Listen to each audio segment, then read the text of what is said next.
but this is salsa music. Reconnection is dedicated to the rebuilding of self as a people of African descent in order to utilize self-discovery and self-recovery as the base for global Africa's renaissance with our source, the continent of Africa, at the center. The rationale is that a people who know who they are, with a knowledge of their past and with confidence in themselves in the present, can plan for the future. But without knowing who we are in a position of allowing others to define us, set our agenda, tell us what to do, tell us where to fit in the world and what we are allowed to do regarding our own future. As such, we have no ownership of ourselves or our destiny. Our power is in our roots. We must Sankofa, go back and fetch our roots, and claim our power. This is a goal of roots and reconnection. Winter, what does being Puerto Rican mean to you? Afro-Latina, camina conmigo, salsa swagger anywhere she go, como la negra tiene tumbao azúcar, dance to the rhythm, beat the drums of my skin, Afro descent. I don't know. Hi, my name is Alexis Diaz. I am the cousin of Jessica Baez. What it means for me to be Puerto Rican. I think for me, what it means to be Puerto Rican, loving my family, listening to Spanish music while we're cooking and cleaning. Obviously, we all know that Puerto Rican isn't a race. It's really just a culture. Made up of a mixture of different things. But I thought it was interesting to learn that a lot of stuff that we do is from slavery, you know how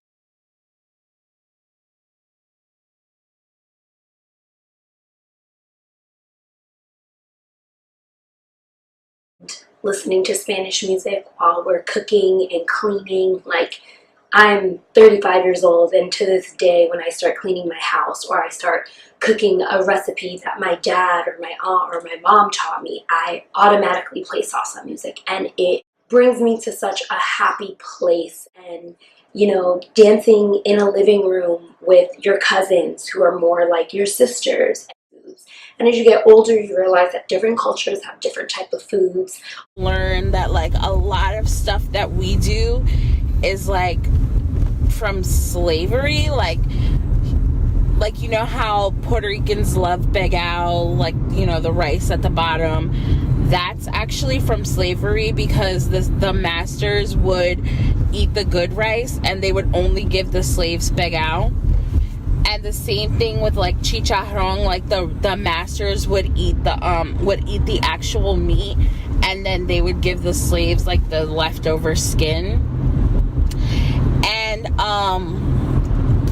plátanos is something that's plantains is something that's specific to our African heritage, as well as the drums and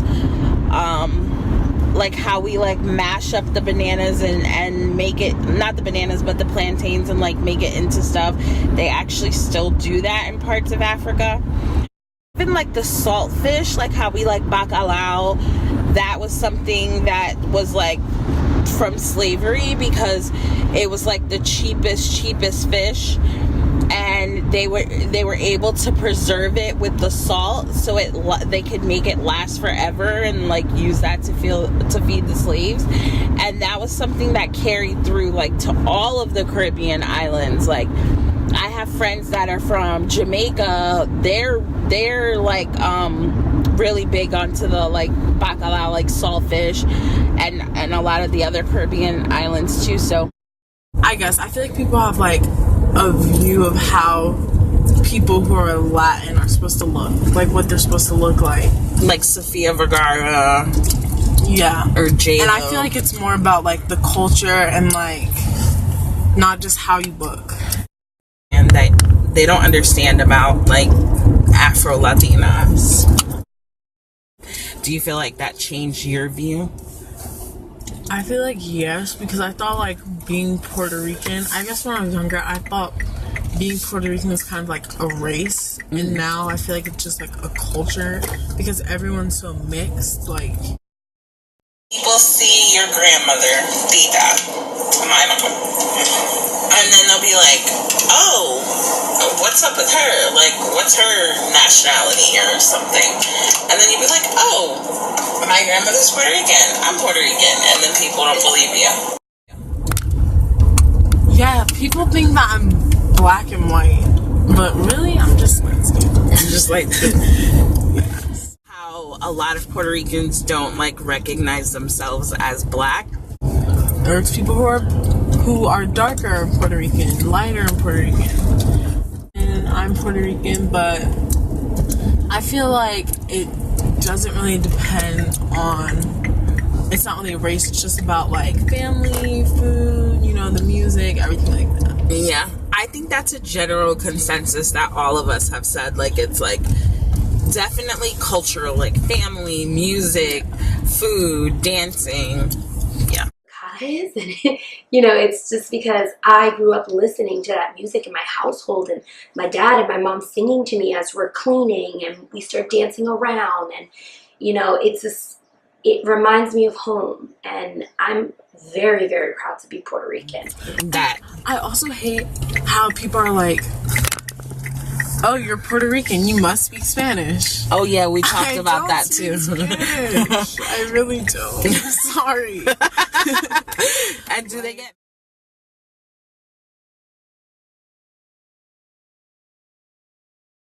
I think some of the struggles that I have in not knowing Spanish fluently,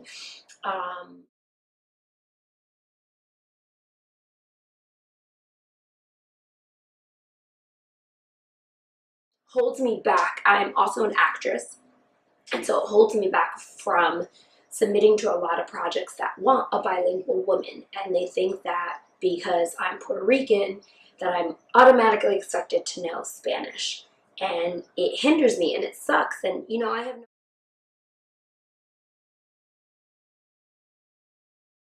Okay, so I want to learn, but I always feel nervous when I say stuff because I don't think I'm saying it right, and then it's just like. But do you feel like when other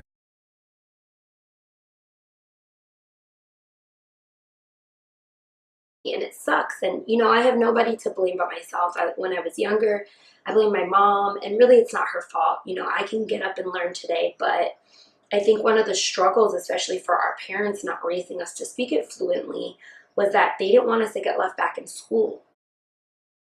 They're just prepared differently. But when I think of being Puerto Rican, that's what I think of. I think of the Spanish.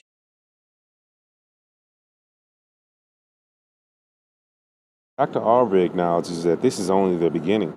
We can simply anticipate the many outstanding research findings that will change lives, inspire and strengthen humanity, and empower people who now have the confidence to pursue life's goals based on new identities and a diverse option for future directions.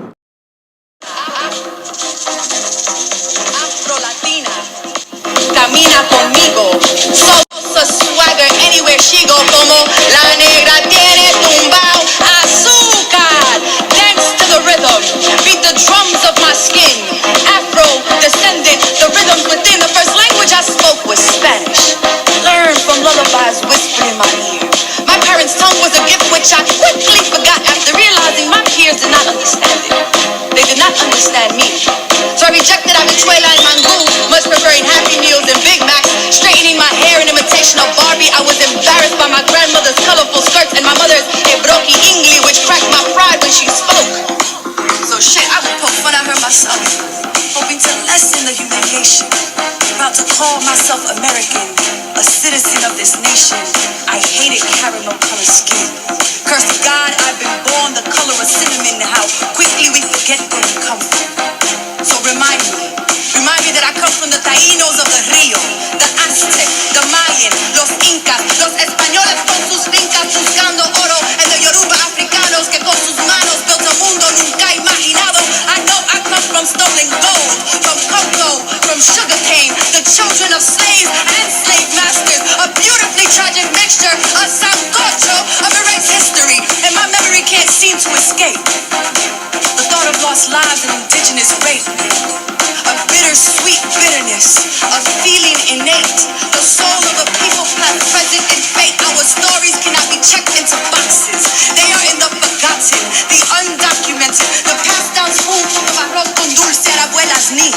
They're the way our hips skip to the beat of cumbia, merengue, y salsa. They're in the bending and blending of backbones. We are deformed and reformed beings. It's in the sway of our song, the landscapes of our skirts, the azúcar beneath our tongues. We are the unforeseen children. We're not a cultural